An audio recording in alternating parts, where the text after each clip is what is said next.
अपने घुटनों पे गिर, नाक रगड़ मेरे पैरों पर, तब बताऊंगा कि तेरी प्यारी बहन मिंटी कहाँ है। और सुन, ये जो तेरी ऊंची नाक है ना, इसे ठीक से रगड़ना। यहां सुकून मिलना चाहिए। चल जल्दी कर। बस खुश, इतना सा प्यार करती है अपनी बहन से। मैं जा रहा हूं, मेरे पास और भी बहुत काम है, फालतू वक्त नहीं है मेरे पास। फिर किसी दिन बात करें। रुक।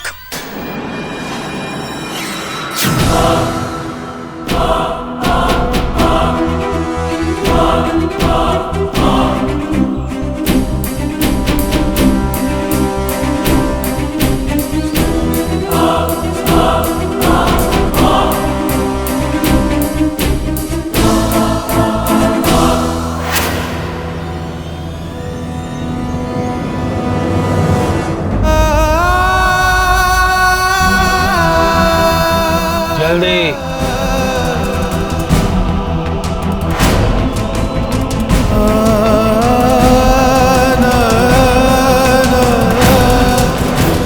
दीदी दीदी दीदी, बल्ली क्या हुआ? मिट्टी दीदी वापस आ गई। सच्ची? चल।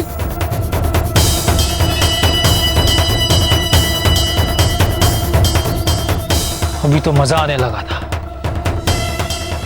बेवकूफ बहने। रब दा लाख लाख शुक्र है तो ठीक ठाक वापस आ गए। सत्यानाश हो उठवाने वालों का। मिंटी, कहाँ थी तू? क्या हो गया था? जी, बल्ली और मैं गुरुद्वारे गए थे मत्था टेकने, और वहां मुझे वो रुक। आ गई गुरुद्वारे से उठवाने वाली। नहीं मम्मी जी, इसमें मेहर दीदी का कोई कसूर नहीं है। मैं तो खुद जाना चाहती थी ना गुरुद्वारे, और जब बल्ली ने मुझसे चलने को कहा तो मैं तो झट से तैयार हो गई। वहां मुझे एक औरत मिली जिसने मुझसे कहा कि उसका एक छोटा सा बच्चा गुरुद्वारे से अपने आप कहीं गायब हो गया है। मैं उसे ढूंढने में उसकी मदद करूं।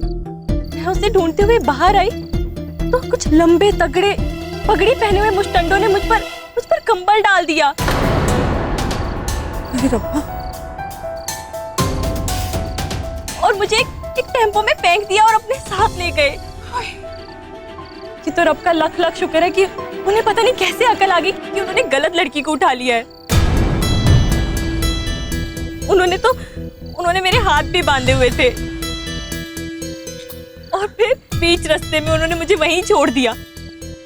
बड़ी मुश्किल से मुझे वहां सड़क मिली, और वहां से बस पकड़ के जल्दी जल्दी बस आप सबके सामने आना चाहती। चलो अच्छा है, कुड़ी ठीक ठाक घर पहुंच गई। मंगल, अब तो तू खुश है ना? मेहर के चेहरे पर तो रौनक आ गई है।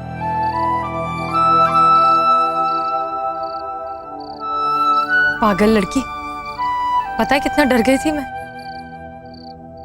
चलो भाई, अब तुम दोनों बहनें आराम से गले मिलो और सुख दुख करो, और हम सब अंदर चल के चाय पीते हैं। क्यों भाई? चलो आओ जी। बलबीर, वो पंडित जी को दक्षिणा दे दी थी?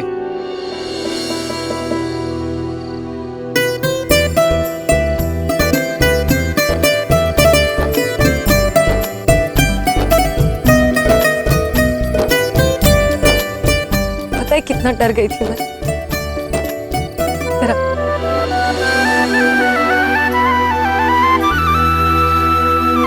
डर गई थी तू?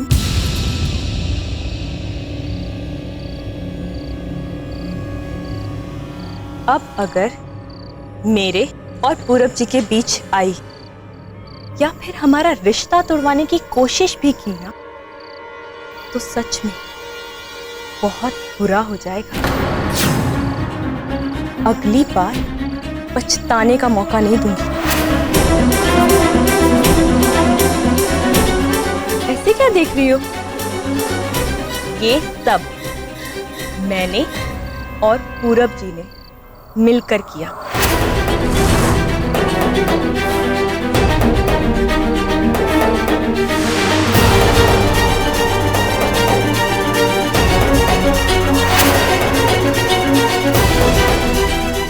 क्या लगा था ऐसी चालें सिर्फ तू ही चल सकती है?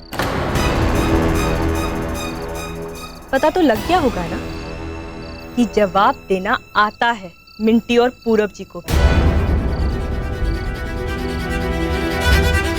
तुझे दिखाई नहीं देता कि ये तुझे भड़का? एक लफ्ज नहीं, एक भी लफ्ज मैं पूरब जी के खिलाफ नहीं सुनूंगी।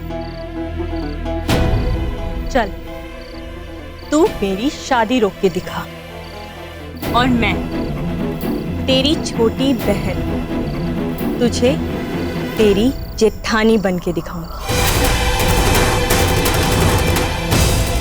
मेहर दी बहुत हो गया, अब सब खत्म।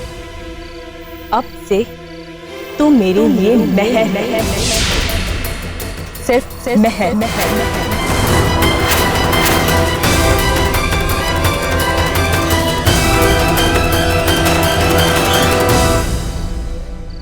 हो गया, बोल लिया जो बोलना था। तो अब मेरी बात कान खोल कर सुन। अगर तुझे लगता है कि तू इस तरह से गुस्सा दिखाकर बड़ी बड़ी बातें करके तेरे और मेरे रिश्ते को इतनी आसानी से खत्म कर देगी तो तू गलत है। बचपन से लेकर आज तक तेरी आंखों में एक भी आंसू नहीं आने दिया मैंने मिंटी, और ना ही तेरे माथे पर आज शिकन आने दूंगी। ये जो तुझे लग रहा है ना प्यार व्यार, ये कुछ नहीं है, तेरी आंखों का धोखा है। तुझे बर्बाद करने की एक घटिया चाल है, और एक दिन सच तेरे सामने आएगा। इस जानवर की असलियत तेरे सामने आएगी, और उस दिन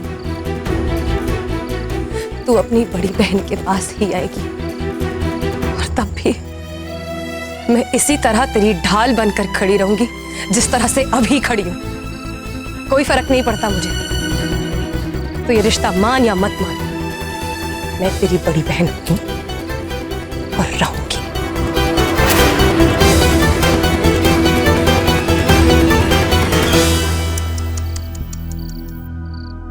थकती नहीं ना तू? हाँ, बस कर।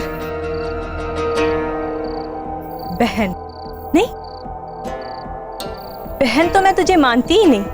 और रही बात बड़ी की, तो अगले कुछ दिनों में वो तो रहेगी नहीं। तो अब से मेरे पैर छूने की आदत डाल ले। मेहर,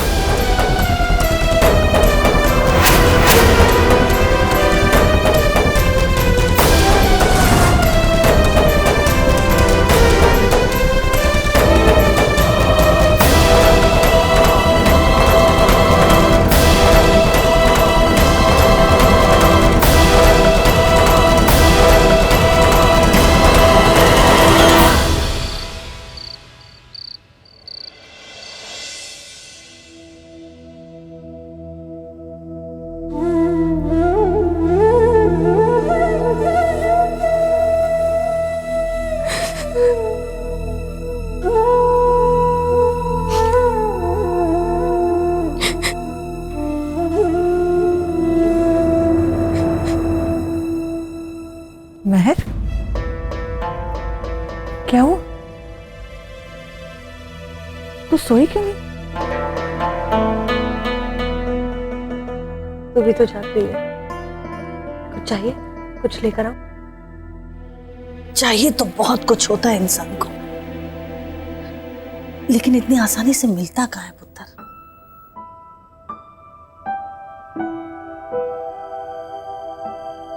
ये ले पानी पी, घूंट मार और सो जा। चल।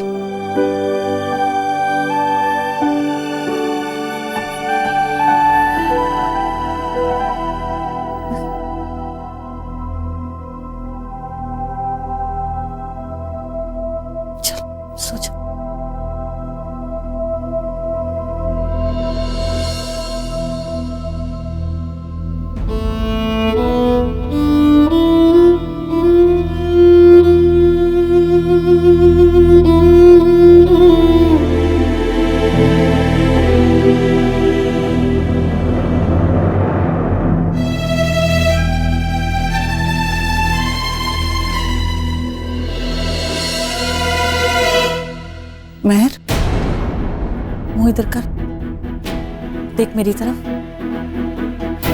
तू रो रही?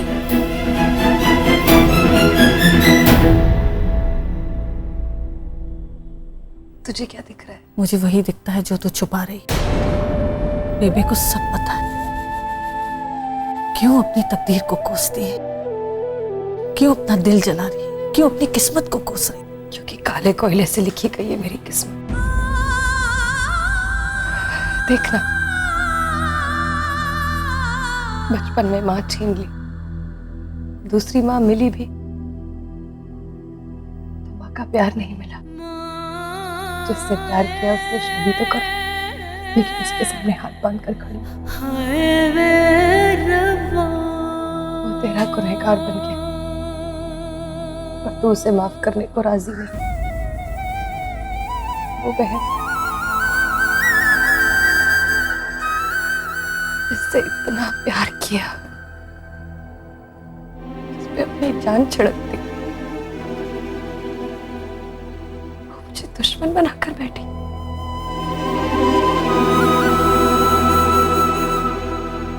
और एक बेबे जिसे अपना भगवान माना, वो मुझसे रूठ गई। चुपचाप खड़े होकर मुझ पर झूठे इल्जाम लगते देखती है और मुझे नहीं बचाती। और क्या बाकी रह गया? खुद कर्ज बन गई है बेबे। आज तू ही नहीं अकेली है।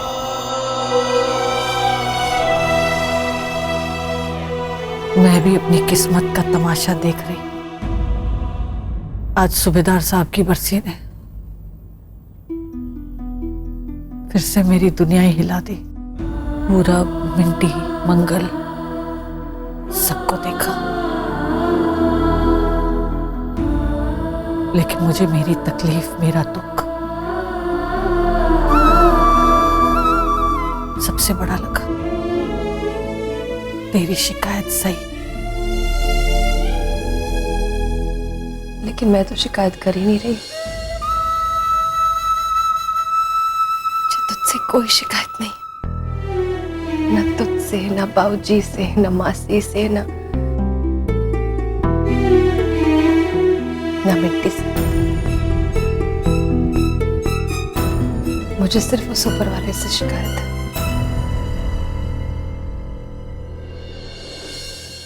मेरी लकीरों में वो यश लिखना ही भूल गया।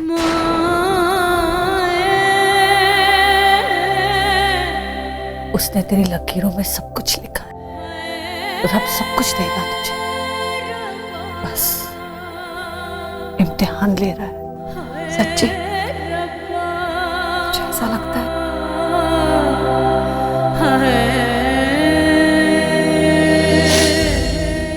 तो फिर ऐसा ही होगा। तेरा तो ऊपर वाले से डायरेक्ट कनेक्शन है ना, सब ठीक हो जाएगा।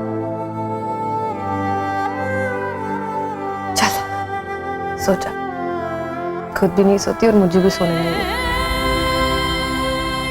सोचो।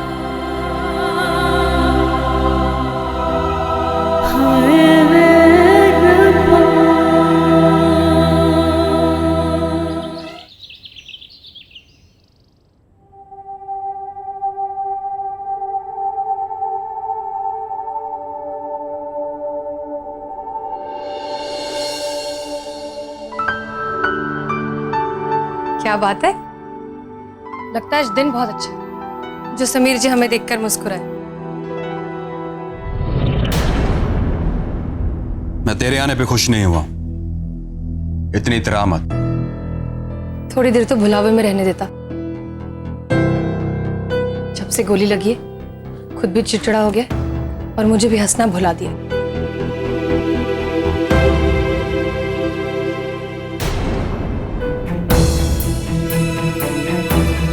कहाँ खो गया है समीर? छोड़, तूने ट्राई किया वो? समीर कब से लाकर रखा है मैंने। चन्नी मामी ने दिया है सगाई के लिए, एक बार ट्राई कर लेना। मैं नहीं जाऊंगा। देख, जाने का मन तो मेरा भी नहीं। इतना कुछ हो गया उसके बावजूद अगर हम नहीं गए ना तो मेरे और मिंटी के सौतेले होने को लेकर सब बेकार में सवाल उठाएंगे और बेबी के पास कोई जवाब नहीं होगा। कीरत मामा परेशान होंगे वो अलग, और मासी वो तो बाबूजी को ताने दे देकर वैसे ही मार डालेंगे। इससे अच्छा है कि एक बार चले जाते हैं। ले ट्राई कर। क्यों जाऊं मैं उस पूरब की सगाई पर जो मुझसे इतनी नफरत करता है? मुझे फंसाने के लिए रोज नए नए तरीके ढूंढता है वो। देख, मैं तेरी बात बहुत अच्छे से समझ रही हूँ सब, लेकिन इस वक्त देख, खून के घूंट पीकर अटेंड कर ले फंक्शन। थोड़ी देर के लिए आना, फिर वापस आ जाना। मैं 1 मिनट के लिए भी नहीं जाऊंगा वहां पर। अगर तुझे सबकी परवाह ना तो तू जा और वहां जाके कह देना कि मिंटी को ढूंढने के चक्कर में समीर की तबीयत खराब हो गई, वो नहीं आएगा। क्या? इन जख्मों की वजह से एक दीवार खड़ी हो गई हमारे बीच, जो टूटने का नाम ही नहीं ले रही। कैसे मनाऊं मैं तुझे?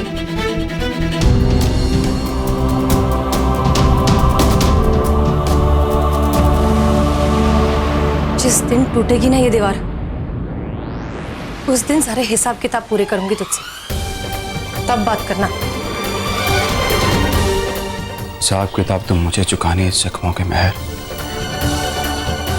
लेकिन तुझे नहीं।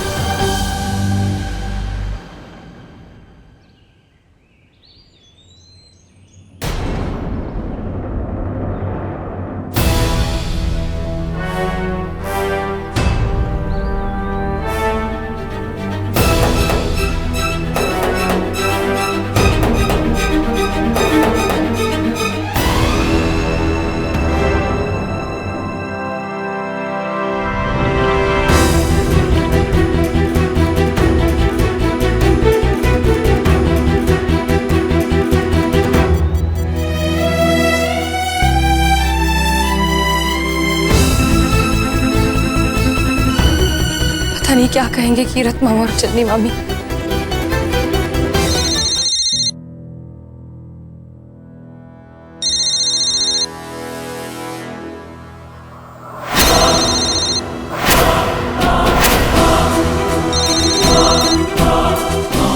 अब्बू का फोन, कहीं इन्हें कुछ पता तो नहीं चल गया? फोन उठाऊं कि नहीं उठाऊं? मुझे इन्हें फोन करना ही नहीं चाहिए था। अगर ये कॉल ट्रेस हो गया तो या खुदा, क्या कर दिया मैंने? अगर नहीं उठाया तो अब्बू बार बार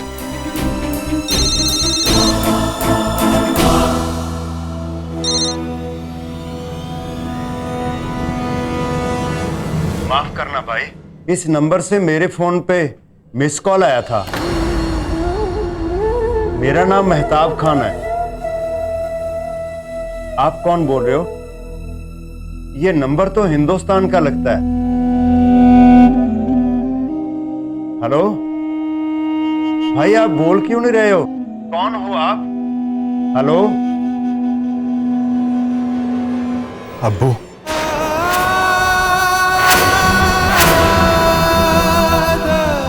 मैं हूं इकबाल। बेटा, ये नंबर तो बाहर मुल्क का है। जी अब्बू, मैं हिंदुस्तान में हूं। एक मिशन से आया था। माफी चाहता हूं, आते वक्त आपसे झूठ कहा मैंने। अगर इकबाल हिंदुस्तान में है तो यहां जेल में कौन है? मैं अपनी आंखों से देख कर आया हूं। क्या हो गया अब्बू? चुप क्यों हो गए? सुन रहे हैं ना आप फिक्र मत कीजिए, मैं जल्द से जल्द वापस लौटूंगा। पर बेटा, तू हिंदुस्तान कब पहुंचा?